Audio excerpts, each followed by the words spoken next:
스루프타임즈 2023년 1월 15일자를 진행하도록 하겠습니다.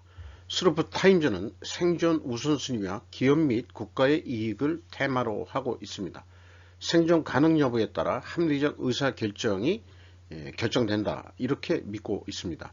내용이 좋았다고 생각하시면 구독, 좋아요 부탁드리고 1.5 배속을 보시기 바랍니다. 미일 정상 동맹 심화를 확인, 반경 능력에서 협력 강화, 바이든 기시다 총리를 전면 지지. 워싱턴에서 일본 시사통신이 보도한 내용입니다만 다들 이 키들 알고 계시겠습니다. 전면적인 지지를 전했다. 그리고 그 바이든 대통령의 말로는 동맹의 현대화를 꾀하고 있고, 이런 일본의 대처를 환영하면서 미국은 일본 방위에 완전한 책무가 있다고 그렇게 발언을 했습니다.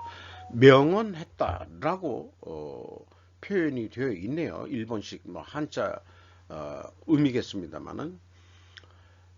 그런데 이 성명을 발표하기 위해서 나오는 길인지 어떤지는 잘 모르겠습니다만은, 친숙한 건 좋은데, 그냥 느낌 같은 느낌으로 이런 거죠.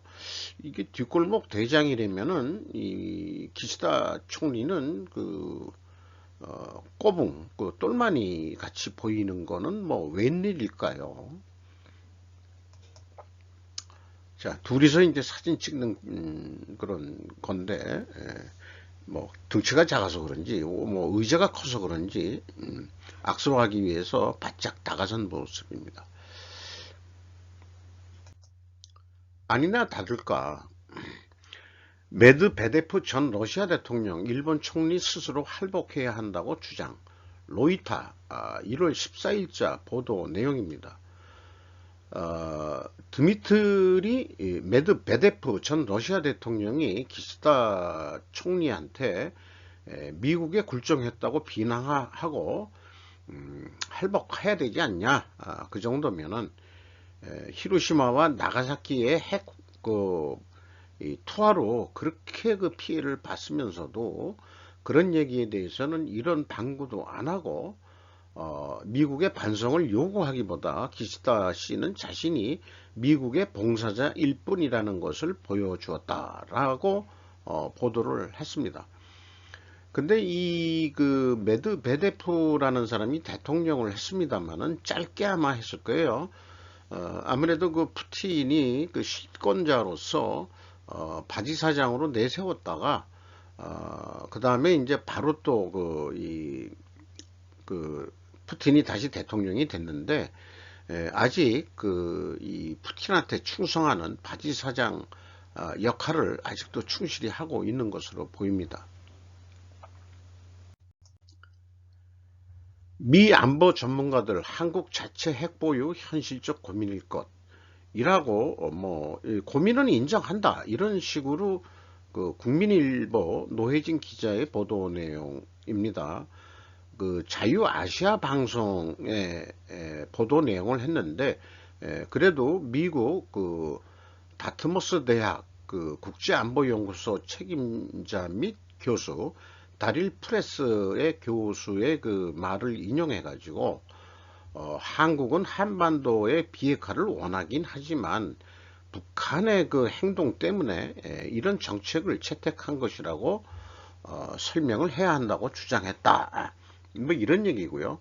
한국에서 자체적인 핵 보유에 관한 말이 나오는 것은 현실적인 고민일 것이다. 그렇게 이해는 하는데 그래도 안 됩니다 라는 말이 다 뒤에는 숨어 있는 얘기죠. 핵 우산 신뢰도의 문제는 현실이고 이런 우려는 커지고 있다고 지적했다.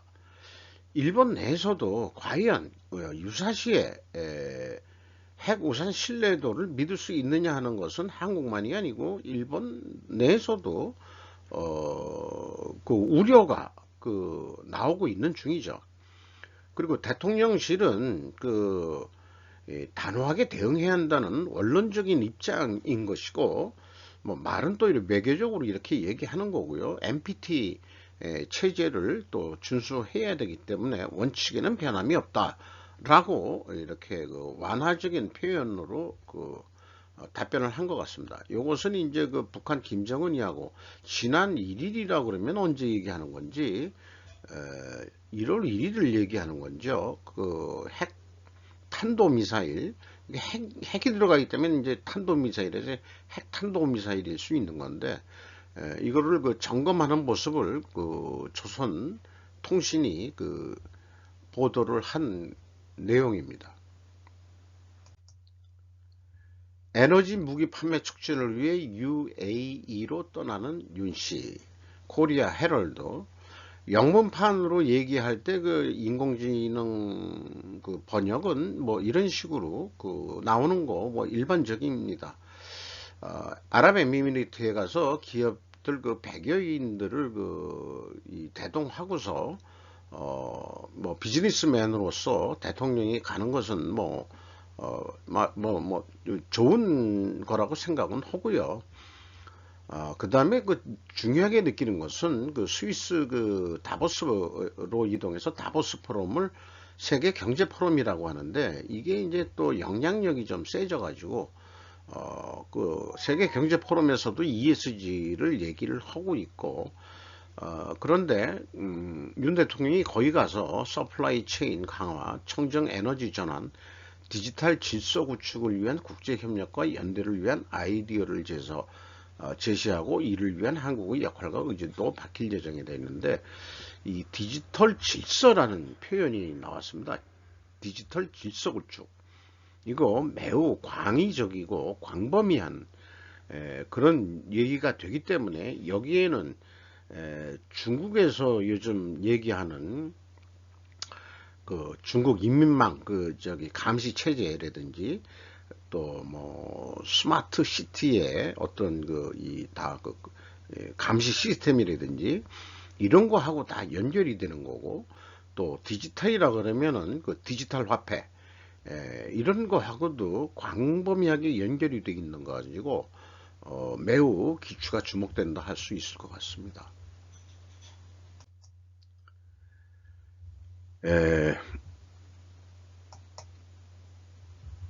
양측 모두 타협해야 하는 한일 외교의 숙명, 징용 문제 한국 정부가 대신 방안 표명했다라고 니폰 방송이 했는데, 한일 양국 관계를 정상화시키기 위해서 제가 이해한 거로는 어떤 배상 재단을 만드는데 재단의 재원을 일부 포스코가 부담을 한다. 이렇게 되어 있는데, 포스코는 질의에 답변하지 않았다 하는 거를 지난번 방송에 얘기를 한 바 있습니다. 거기다가 100년 만에 영일동맹, 일본이 차기 전투기를 개발하는 진짜 이유, 여기에서 TBS 뉴스 디지털의 약자겠죠. 일본 언론인데, 이런 표현도 재밌네요. 유라시아에 걸친 동맹은 존재하지 않는다. 그리고 해양에 영향력이 있는 나라로 손을 맺는 게 일본이 상대를 고를 때 최우선 사항이다. 그러면 미국인 건 맞죠. 그런데 이제 근데 영미라 그러면 그놈이 그놈이다, 이렇게 이제 봐야 될 것 같아요. 그래서 이 차세대 전투기가 개발돼서 또 이 전투기를 팔아먹을 수 있다 그러면은 수입한 나라를 영향하에 둘 수 있다 하는 게 속내일 수도 있다. 그러니까 이게 일본의 군사화 이것을 또 표현하고 있는 그런 내용도 될 것 같습니다. 한국에서 혐중 감정 확산, 서울의 차이나타운 답답하다, 코리아 웨이브 뉴스인데요. 이미 보도가 된 사항이고, 말하자면은 격리 시설에서 도망가 가지고 다시 시내 어디 호텔에서 잡힌 모습인데요. 형사분들이 다들 이 방역 복을 입고서 체포해서 가는 길인데, 도대체 왜 도망갔는지 모르겠군요 라고 뭐 서울 최대의 차이나타운 영등포구 대림동 그 중국 조선족들은 이런 분위기를 민감하게 알아채고 있다.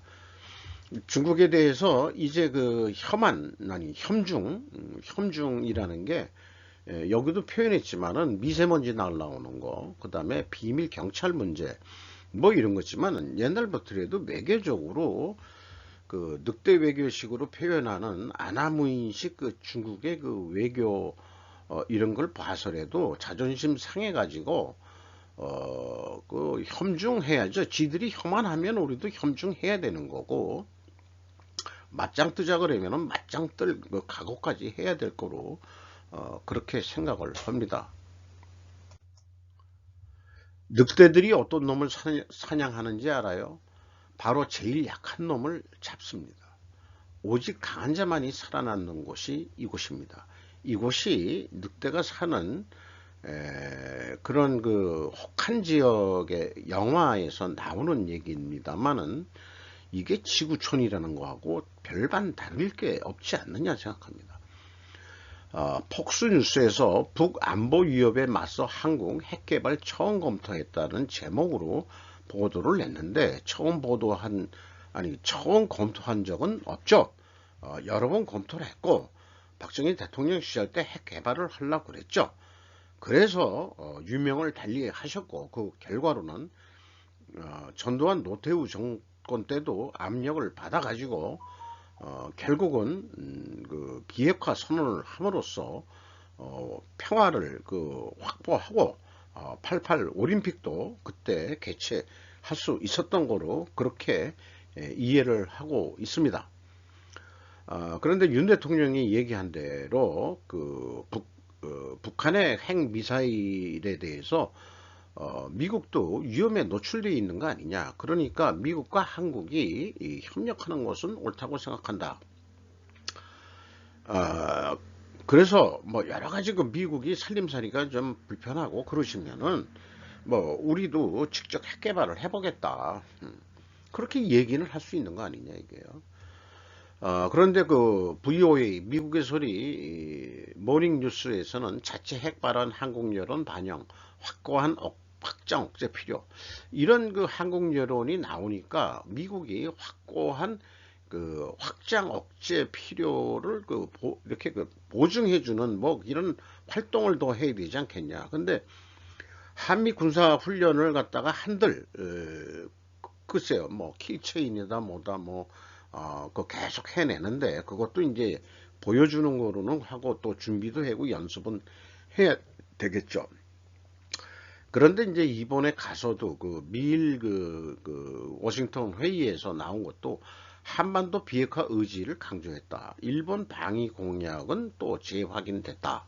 이런 얘기거든요. 그러니까 일본도 안 만드니까 한국이 만들면 우리도 입장 곤란하지 않소. 이렇게 되니까 한반도는 무조건 비핵화해야 된다. 근데 현실적으로 북한이 핵을 가지고 있는데 어떡하란 얘기냐. 뭐 이거에 대해서는 미국이 확실한 이 전략 정보성 뭐 이게 오바마 때부터 이런 이 전략을 취해오고 있는데 동북아시아에 대해서는 왜 그런지 모르겠어요.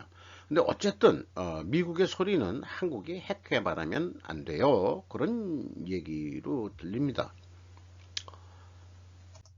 요즘에 이런 일본의 새 부국 강병론을 젊은 지식인이 비평가라고 돼 있는데 센자키 아키라는 사람인데 그 내용의 소제목만 가지고 보면은 그 미중 갈등 속에서 독자적인 방위 정책을 만들어야 된다. 그러려 그러면은 국민주의를 가져가면서 견실한 메이지인으로서 일본의 삶의 리듬을 타서 메이지의 부국 강병론으로 다시 가야 된다라고 이 젊은 비평가는 얘기를 하고 있습니다. 어쨌든 유신 이후 30년 정도로 달성된 근대화의 길은 앞뒤에서 두 가지로 나눌 수 있다. 뭐 이렇게 하면서 핵무기도 아니면 방위 장비도 존재하지 않는다. 그러니까 자기네들도 한국의 핵무장 발언을 하니까 은근히 동조 발언하는 거예요. 일본도 핵무장 하지 않으면은 새 북극 강병론 헛거다 이런 식으로 얘기를 하는 거죠. 그래서 이제 뭐 그 역사적인 거를 쭉 얘기하면서 정한론 얘기가 나오고 그 안중근한테 그 암살당한 이 또 히로부미 그 사람의 그 부국과 강병을 성공한 그거에 대해서 또 소개를 하고 메이지 헌법정신과 청일전쟁의 승리가 구체적으로 성과를 그때 얻었으니까 그 방향으로 가야 된다. 그런데 사실은 그때 영일동맹에 의해서 영국이 도와줬기 때문에 청나라한테도 이기고 러일 전쟁에서도 그 이길 수 있었던 그런 배경을 독자적으로 일본의 힘만 가지고 이겼다라고 이렇게 인식하는 젊은 세대가 문제가 있는 것 같아요. 그러니까 자기네들이 명치유신도 그렇고 영일동맹도 그렇고 일본 독자적인 힘으로는 너희들 그렇게 근대화하지 못했어. 다 그 나가사키에 가면은 그 영국 그 무기 상인인 글로버 그 기념공원인가 거기가 그 넓은 그런 저택을 가지고 있으면서 그 미국에 그 총을 팔아 먹으면서 아니 이 말하자면은 그 일본에 그러면서 그 메이지 그 유신을 한 그 세력들의 힘을 키워주는데 영국의 힘이 그때도 그 영국 무역상인이라고 그랬으니까 그런 데를 이제 가본 입장에서 그 글로버라고 써 있는데 거기 가서 이렇게 보면은 일본의 독자적인 힘으로 너희들 근대화 하긴 어려웠을 거다. 저는 그렇게 생각을 합니다. 너희들 중국에 이길 수 있는가? 아베 신조 전 총리의 경고를 잊지 마라. 그 너희들 중국에 이길 수 있는가라는 게 책 제목으로 그 자유대 출신 그 두 장교가 써낸 얘기인데 아베한테 이런 소리를 들으면서 그때 경각심을 크게 느꼈다 하는 얘기인데 일본은 중국에 이길 수 있는가라고 아베 총리가 자위대 장교들한테 질문을 했고 미군과 협력하면 지지 않는다. 나의 섬에 손을 대지 마라. 이런 이 압축적인 표현을 했는데 이 나의 섬에 손을 대지 말라는 것은 시진핑한테 가가지고 떳떳하게 얘기했다는 거죠. 그 나의 섬이면 오키나와부터 이제 그 여러 가지 그 문제가 되는 무슨 그런 열도 그런 데에 대해서 실효적으로 일본이 지배하는 그런 섬에 그 괜히 끼어들지 말아라. 욕심내면은 안 된다 하는 얘기고 제 뜻을 그르치지 않도록 이렇게까지 강하게 아베 전 총리가 얘기했다는 거예요. 그래서 그 아베를 기리는 책 같기도 한데 그렇습니다. 어쨌든 그 미국에게 그 태평양 전쟁의 그 핵탄 두 발로 완전히 무릎을 꿇고 그 다음에 그 경제적으로는 프라자 합의로 잃어버린 30년을 한 그 실패 경험을 통해서 그 이제는 더 실패할 수는 없다. 그러니까 어떻게 하면은 우리 그 일본이 부국 강병을 하면서 생존할 수 있겠느냐. 이거가 이제 그 일본 정치인들의 딜레마겠죠. 독자 노선, 부국 독자, 이런 것은 북한이 얘기하는 주체 사상하고 생각은 다를 바가 없는 거죠. 그러나 과연 남한의 주체 사상파들 그 좌파들이나 이런 그 독자적인 민족주의 뭐 이런 거 가지고는 이 해결이 안 된다는 것을 인식을 이제 해야 될 것 같습니다. 뉴 부총리 다음 주 다보스 회의 참석. SCMP가 그 사우스 차이나 모닝 포스트의 약자로 되어 있죠. 로이터가 SCMP의 그 보도 내용을 인용해서 또 보도한 내용인데요. 그 국방부 대변인이 이 스위스에 방문한다. 뉴 부총리가. 근데 지금 총리는 이번에 3기 연임을 하면서 리꼬창 씨가 사실은 바뀌게 되죠. 근데 임기가 올해 3월까지 돼 있으니까 부총리도 같이 3월까지 가는 모양이에요. 근데 지금 이분이 그 하와이인가 어디에서 그 저기 미중 그 이 무역 협정을 맺을 때 그 트럼프가 자랑스럽게 40여 분 떠들 때 뒤에서 꼿꼿이 서가지고 울지도 웃지도 못하는 그 얼굴, 웃으면서 우는 얼굴, 그런 얼굴을 보여줬던 이런 분입니다. 지금도 뭐 꼭 그런 표정이 역력한데요. 이 코가 이 보통 빨간 코라고 그러면은 그 술을 꽤 자시는 분인 모양입니다. 나이도 연만하게 드신 분인데. 그런데 이 다보스 포럼에 미국을 대표해서 가는 사람은 미국 무역 대표부 여기 좀 누구 있어요. 네. 그런데 이제 거기에 그 존 케리 기후 특사도 가고 사만다 파워 미 국제개발청 행정관도 거기에 포함될 그 대동해서 간다. 그래서 생각해 보면은 다보스 포럼 정도의 류오 부총리를 맞상대할 정도 미국의 수준은 무역 대표부 그 정도면은 충분하겠다라고 미국은 이게 어떻게 보면 한 수 깔고 보는 것 같은 그런 뉴스가 동시에 이게 나온 거거든요. 로이터를 통해 가지고 그렇게 느껴집니다. 그러니까 중국이 그 국방부 대변인의 입까지 통해서 나왔다 그러면 그걸 지금 수용하겠다는 얘기거든요. 그러면 벌써 이제 한 수 접는 거 할 수 없고 고개 숙이고 들어가는 거라고 그런 느낌도 좀 받게 되네요. 제닛 앨런 재무부 장관이 의해서 이 문제라는 게 이제 미국의 이 채무 한도, 미국 정부의 그거에 대해서 의회 지도자들에게 경고했다. 채무 한도가 곧 도달할 거므로. 그러니까 미국 정부가 뭐 여러 가지 일로 이 채권 발행을 하서든 어디든 돈을 계속 꾸고 있으니까 미국 연방은행에. 그런데 그게 이제 이게 돈이 더 필요한데 채무 한도가 더 도달하고 있다. 그러면 우리나라 미국의 생존이나 전 세계 패권을 유지하기 위해서 어떻게 해야 되느냐? 그러면은 채무를 더 지도록 한도를 미국 의회에서 이렇게 증액시켜 줘야 되는 거 아니냐? 뭐 이런 뜻으로 제가 이 뉴스를 해석합니다.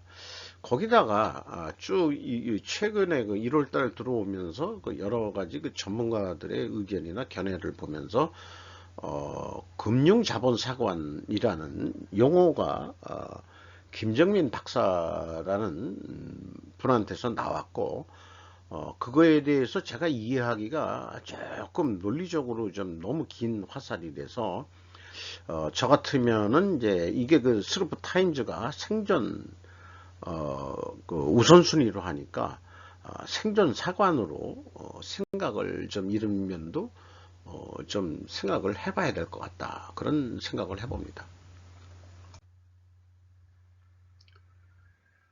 세계 경제 불황을 극복할 전쟁 가능 지역이라는 제목으로 예명 목록 김정민 박사의 네이버 TV 방송 내용을 제가 조금 정리를 해 봤습니다. 한반도를 이분은 1순위로 얘기를 하고 있고 중동, 우크라이나, 대만, 그리스, 터키, 중국, 인도 이런 순으로 표현을 했습니다. 김 박사는 한반도가 어디보다도 전쟁 발발 가능성 견해를 피력했다. 그의 의견 전개는 다음과 같다. 중국 경제 하락 추세에서 내부 불만을 외부로 돌려야 할 시진핑이다. 일본의 재무장하기 전에 먼저 대만을 침공, 선방을 때려야 성공할 확률이 높다. 그러니까 조만간 4, 5년 내에 그것도 더 짧게 중국이 대만을 칠 수 있을 거 아니냐. 그럴지도 모른다 하는 얘기고요. 그런데 푸틴이 실각한다면 러시아에는 친미 정권이 수립되면은 중국 입장에서는 또 매우 더 고립되는 입장이니까 거꾸로 푸틴을 살리기 위해서는 자기네들도 어딘가는 전쟁을 일으켜 가지고 미국의 힘을 분산시켜야 된다 이런 얘기가 되거든요. 그러면은 그게 대만도 있을 수 있고 한반도도 될 수 있는데 대만은 중국이 직접 그 침공을 한다 하더라도 한반도는 그럴 수는 없는 거니까 북한을 들쑤셔가지고 또 대리전을 그 미중 대리전을 옛날에는 미소 대리전을 한국전쟁 6.25 한국전쟁은 미소 대리전이었다고 얘기를 한다면은 나중에 중공이 할 수 없이 꼈죠. 지들이 이제 당할 것 같으니까. 그러니까 그때는 그 소련하고 중국하고는 이제 그 같이 그 가는 관계니까 그렇게 된 겁니다만은 이 말하자면은 그 이번에는 미중 대립에서 그 잘못하면은 한국이 또 대리전쟁을 일으킬 수 있는 그런 것으로 그 될 수도 있다 하고 우려를 하는 거죠. 그리고 또 쭉 하면서 자기 얘기를 이해하려고 그러면 사실은 쭉 이제까지 방송해 왔던 고대사는 민족사관이 아닌 왕조사관으로 봐야 되고 근대 역사를 이념이나 민족주의 있다 있고 말고 자본사관으로 봐야만 이해가 된다. 이렇게 이제 자본사관이라는 용어를 끌어냈습니다. 대만 침공이 여의치 않을 시 대한은 한반도 대리전을 원한다. 따라서 북한 김정은에게 도발을 유도할 수도 있다. 이용호 숙청 중요한 것이 아니다. 숙청된 사람들 대부분 영국 통들이다. 영국 외교관 했던 사람들이죠. 여기 태용호 씨 그 망명한 사람도 영국 외교관 출신이라고 그러네요. 그리고 우크라이나 전쟁과 관련이 있다. 이렇게 보는 거죠. 6.25 전쟁 당시 서울까지 진격하면 남한에서 자발 공상혁명이 일어날 것이라고 박헌영이가 그렇게 부추겨가지고 김일성이가 일으켰는데 서울을 점령하고도 3일 동안 더 움직이질 않았던 이유는 남한에서 자발적 폭동이 일어나길 기대했는데 아니더라 이런 얘기예요. 그래서 휴전 후에 그 박헌영이는 이제 숙청을 당한 거로 우리는 알고 있죠. 이런 그 북한의 실패 경험이 알고 있기 때문에 어쨌든 북한은 남한 쪽에 간첩 세력이 작동하도록 압력해 왔다라고 진단을 하고 있습니다. 그래서 윤 정권은 남한의 간첩 세력을 체포하고 있는 중이라고 진단을 하고 있네요. 그리고 글로벌 금융자본이 장악한 나라 1, 2차 세계대전을 통해 가지고 서구와 미국은 사실 글로벌 금융 세력이 장악한 거랑 마찬가지다. 그러니까 거기에서 각 나라의 대통령들은 사실은 바지 사장들이고 월급쟁이에 불과한 거다. 그러니까 글로벌 금융 세력이 아직 확 장악을 못한 데가 어디냐 그러면 동북아시아다.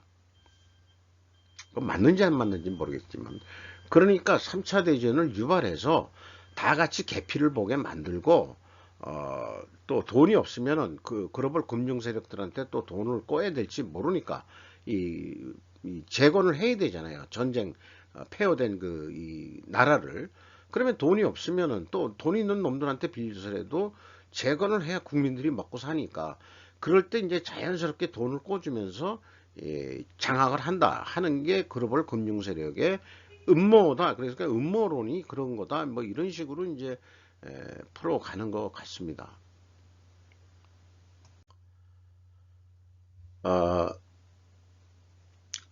이 로스타일저의 자본전쟁이나 마찬가지다. 기승적 로스차일드로 그 김정민 박사라는 분은 이 북한이 이 전쟁을 일으킬 수도 있다 하는 것들을 쭉 이 발생된 사건들을 나열하면서 북중로도 모두 내몰리는 상황이라서 우리나라가 그 먼저 그 이 전쟁이 터질 수도 있지 않겠냐 그런 우려를 나타내는 그런 내용들을 좀 정리를 해 봤습니다.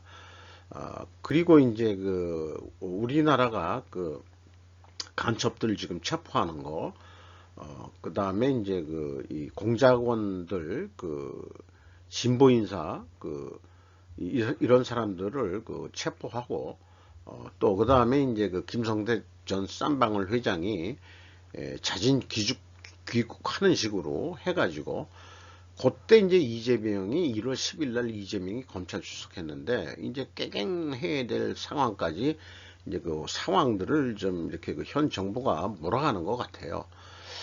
그리고 민주당 내에서도 이재명 개인의 문제지 이런 식으로 하지만은 10일 날 그 검찰 출석할 때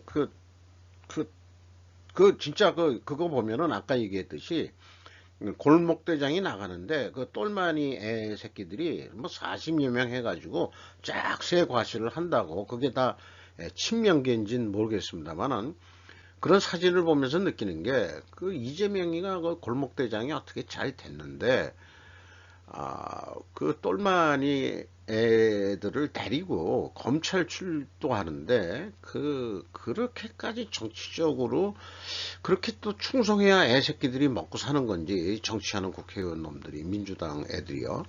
그런 거를 좀 보게 됩니다. 어쨌든 첩보전이라는 게 이제 그 요즘 그 현대전에 매우 중요한 건데, 상대적으로 물리적인 전쟁보다도 첩보전이 돈이 적게 들어가니까 그런 거에 좀 우리가 좀 신경을 쓰고 그 다음에 그런 거를 좀 해야 된다. 이런 식으로 얘기를 하고 있습니다. 그리고 자기도 이해를 못 하겠다는 게 러시아군의 그 진격이 정체됐는데 보통 이제 그 유가가 떨어질 일이 없는데 왜 떨어지는지 이해를 못 하겠다, 그런 얘기고요. 창원 간첩단과 제주 간첩단 사실상 한몸. 공안당국 추가 지하조직 추직 중. 뉴데일리 진선우 기자. 그래서 아까 얘기한 대로 그 지금 국내에 그 압력하고 있는, 자생이든 어쨌든 북한의 그 지령에 의해서 움직인 세력들의 그 증거가 포착이 되고 또 그것을 검거하고 있는 중으로 이런 뉴스들이 나왔습니다. 김모 씨라는 사람을 주목하고 있다. 이 공안당국은 이 두 단체를 아우르는 창원 간첩단과 제주 간첩단. 그런데 이제 뭐 이런 거 보면은 민주노동당, 경남도당 조직국장 등을 지내면서 경남 지역으로 시민단체에 20여 년간 활동한 바 있다. 이래가지고 뭐 그런 식으로 좀 얘기를 하고 있네요. 작년에 이 제주도에서 진보정당 간부 B씨를 체포할 때 사진인 모양입니다. 아까 제니 옐런 그때 좀 잠깐 소개한 그 표현을 여기에도 한번 표현을 해봤습니다. 금융 자본사관대 생존사관. 이분이 꽤 여러 그 층에서는 인기를 잇고 있는 그 국제 외교학, 국제 정치학 박사라나, 그렇죠. 그 부부가 하는 방송인데 기승전 로스차일드로 대부분 논리가 전개됩니다. 근데 개인적으로 뭐 수긍하는 부분이 상당히 있지만은 그래도 제 개인적으로는 너무나 논리적으로 긴 화살로 우선 느껴집니다. 사실 현실적으로도 민간은행들 모두 글로벌 그 금융자본한테 맥혀 있는 상태는 맞는 거고요. 삼성전자, 포스코 등 또 잘 나가는 한국 기업들 대부분 외국 글로벌 자본들이, 영미 자본들이 장악을 하고 있는 거 현실인 거 인정합니다. 그들이 나만이 돈을 벌 수 있는 곳인데도 불구하고 과연 북한이 침공할 상황을 용납할까? 그런 생각을 해보는 거죠. 그럼에도 불구하고 일부는 그 미국에서 돈 되는 한국 기업들 모두 미국에 공장 지으라고 압력을 넣고 있죠. 그 IRA 법도 그렇고 미국에서 생산되는 전기차만이 보조금을 주겠다. 그게 아주 대표적인 거니까 미국에다가 공장 쳐라. 그러면 우리나라 일자리가 없어지는 건 맞는 거고요. 예, 그러니까 한국의 일자리가 더 생기고 말고는 미국은 모르겠다. 미국부터 우선 자국의 이익을 확보하겠다, 그런 얘기 아니겠습니까? 힘 있는 깡패가 그렇게 하겠다는데 뭐라 그러겠어요. 가서 대들어 봐야 매만 그걸 맞고 나온다고 그러죠. 그렇게 될 확률이 높은 거고, 남북한 제2의 한국 대리전쟁이 터진다 해도 남한이 승리할 것으로 믿기는 믿는다, 이런 얘기가 있고요. 그래서 저는 생존 우선순위 관점으로 생각해 보기로 했습니다. 각국이 자국의 생존 우선순위를 위해 다 같이 자기 방식대로 자기의 형편과 힘, 이런 거를 전제로 해서 움직이니까 그거에 대해서 자국 이기주의 뭐 이런 식으로 욕만 하지 말고 인정해 놓고 본다 그러면은 이 김정민 박사라는 사람은 자본주의 사관으로 하면은 다 이해가 되는 거 아니냐 이렇게 얘기를 하는데, 아, 글쎄요, 수용할 수 있는 부분이 있고 아직 좀 수용하기 좀 어려운 부분들이, 그러니까 제가 이제 생존 사관을 얘기를 하는 건데, 에, 그 윤 대통령의 그 한국 핵 무장 발언은 시원은 한데 그 파장이 저는 좀 매우 걱정스러운 거죠. 아까도 말씀드렸지만 일본 언론 일부는 그걸 부추기나 하듯이 자기네들도 필요하다라고 붙여놨지만, 기시다 총리는 정작 그런 말을 절대 안 하죠. 충성 발언만 하는 거죠. 바이든한테 가서. 그러니까 할복해라고 러시아 전 대통령이 얘기하는 거고. 그래서 이 김정민 박사가 재밌게 자기가 책을 읽고 있다는 게 있다는데, 중국 사분할과 한국 소멸이라는 책이 있는데, 이게 이제 국내 도서에는 검색이 안 되는 그런 책이에요. 일본에서 나온 책이 뭐인데 저도 그 내용이 매우 궁금합니다. 일자리 경제 성장 모두 위기, 노동개혁 못하면 망한다. 머니투데이 이태성 기자의 보도 내용인데요. 노동시장의 양극화, 자전 파업 등 이래가지고 한국 경제의 발목을 잡은 지가 오래다. 그러니까 뭔가 노동개혁을, 윤 정부도 3대 개혁 중 하나로 노동 분야를 꼽히고 이런저런 해서 노동 유연성이란 건 다르게 얘기하면 쉽게 자를 수 있느냐 없느냐의 문제고요. 노동 생산성은 투입된 시간에 비해서 얼마나 그 생산성이 높으냐 하는 문제거든요. 고용률은 이제 별도로 치더라도 두 가지만 얘기를 하면은, 여기 나와 있는 대로 노동 유연성이란 쉽게 해고할 수 있느냐 없느냐인 것이고, 노동 생산성은 대부분의 노동자를 고용하고 있는 중소기업들은 관행상 잔업 2시간을 월급으로 지급하고 있었습니다.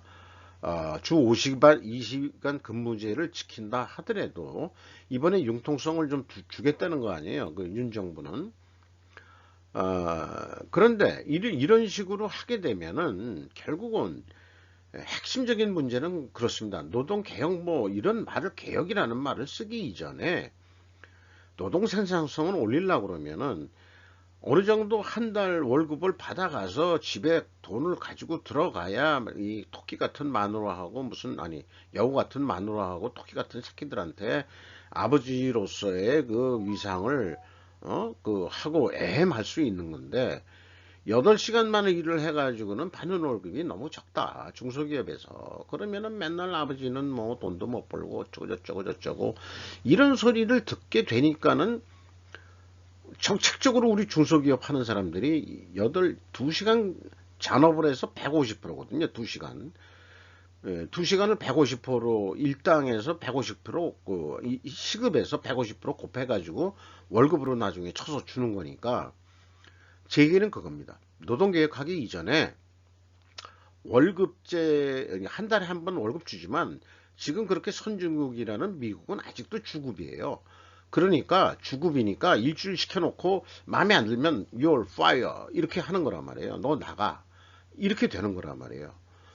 말은 그런 식으로 얘기하더라도 이 관리직들만 그런 거지, 또 생산직들은 그래도 엔지니어라든가 이런 사람들은 존중을 받는다. 그래서 직장이 안정성이 있다. 이렇게 얘기해 주시는 분들도 있긴 있습니다. 그러나 제 생각에는 어쨌든지 간에 8시간을 일해서 충분히 먹고 살 수 있는 그런 월급을 받아가야 된다는 얘기죠.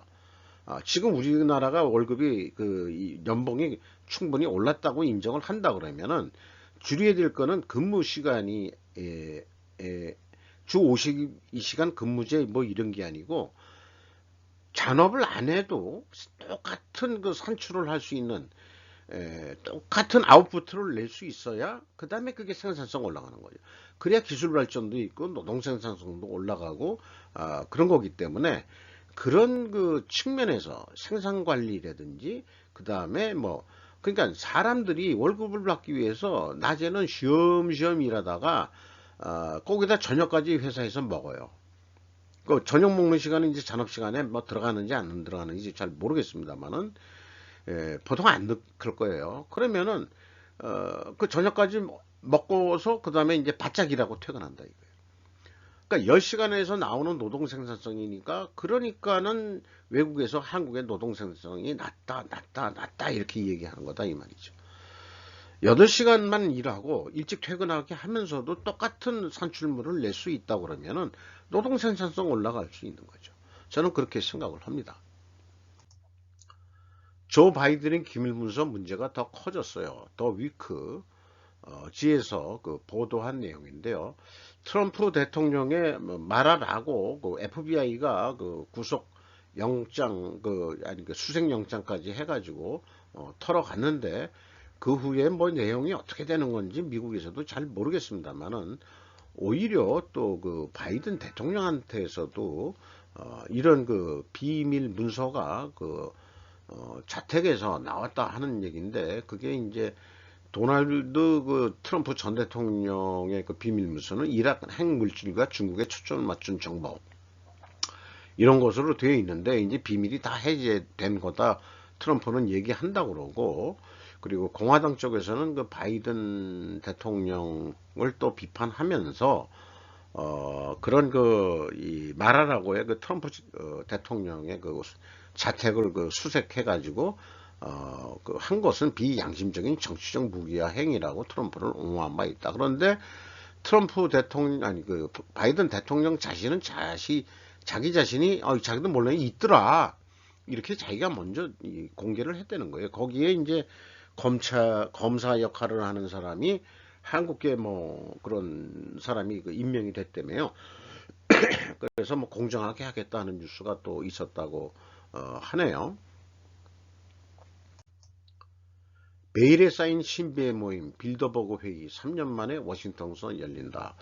아까 얘기한 그 금융자본 사관, 자본주의 사관, 뭐 어떻게 말을 붙이든지 간에 그런 것들이 그 빌더버그 회의하고 상당히 관련이 있는 거고 작년에 6월 3일 날 3년 만에 워싱턴에서 열린다고 그러는데 뭐 쭉 그 검색을 해보면은 핀란드 총리가 참석했었고 또 그 출발은 1954년 네덜란드 베른하르트 왕자가 빌더버그 회의에서 첫 회의를 열었는데 이 사람이 그 빌더버그 회의를 만든 사람이 아니고 만들었다고 하지만은 사실은 이것도 이제 그 얼굴 마담으로 세운 거고 뒤에는 그 로스차일드가 그 뒷돈을 다 댔다 그런 얘기가 이제 나오고 있어요. 그 핀란드 그 산타 마린 총리가 작년에 했을 때 그 미국 방문을 했었고 그 또 다른 쪽에서 검색을 해보면은 54년에 그 창설을 했고 이 창설 이 주최자겠죠. 사익은 추구하지 않는다고 이렇게 그 표현하고 있다 그러고 2019년 빌더버그 회의 핵심 트렌드는 미래였다. 68회 작년 거는 우크라이나 전쟁이냐 뭐 이런 식으로 해가지고 미국 워싱턴에서 열리는데 이게 그 사전에 얘기하는 게 아니고 사후에 이 테마를 얘기한다고 그러는데 1번부터 14번 중에서 우크라이나 문제는 14번 순위뿐이 안 되고 1번이 지오폴리티컬 리얼라인먼트라고 돼 있으니까 제가 뭐 오늘한 번역이지만 지정학적 재동맹 이런 게 좀 문제가 좀 있어 보입니다. 어떻게 이 재동맹을 하겠다는 얘기냐? 그런 것들이 그리고 이제 이 빨간 것들이 그 대중국하고 관련된 거라고 되어 있고요. 뭐 러시아 문제가 뭐 6번째쯤 나와 있고 뭐 이렇다고 그럽니다만은 이런 것들은 이 빌더버그 그 홈페이지에서 검색해 볼 수 있습니다. 세계의 그림자 정부 빌더버그 그룹이라고 일반 유튜브에서 검색을 해서 뽑은 거고요. 유대계 금융재벌 로스차일드 가문의 후원이다. 뭐 이런 얘기가 공공연한 얘기로 돼 있고 비밀 회의였는데 미국 CIA가 이스라엘 모사드 요원들이 비밀로 했었는데 77년에 타임즈가 미래 기획을 위해 미국 유럽 극소수 권력자들이 극비리에 갖는 회의라고 처음에 공개를 한 거로, 그때 이후로 이 빌더버그 회의가 그림자 정부 또는 세계 정부 뭐 이런 식으로 불려오고 있는 것 같습니다. 빌더버그 홈페이지 참조, 사후의 의제 및 참석자 공개를 하고 있는 것으로, 요거는 제가 직접 홈페이지를 들어가 봐서 확인한 사항입니다. 이상 1월 15일 스루프 타임즈를 마치도록 하는데 좀 길었습니다. 감사합니다.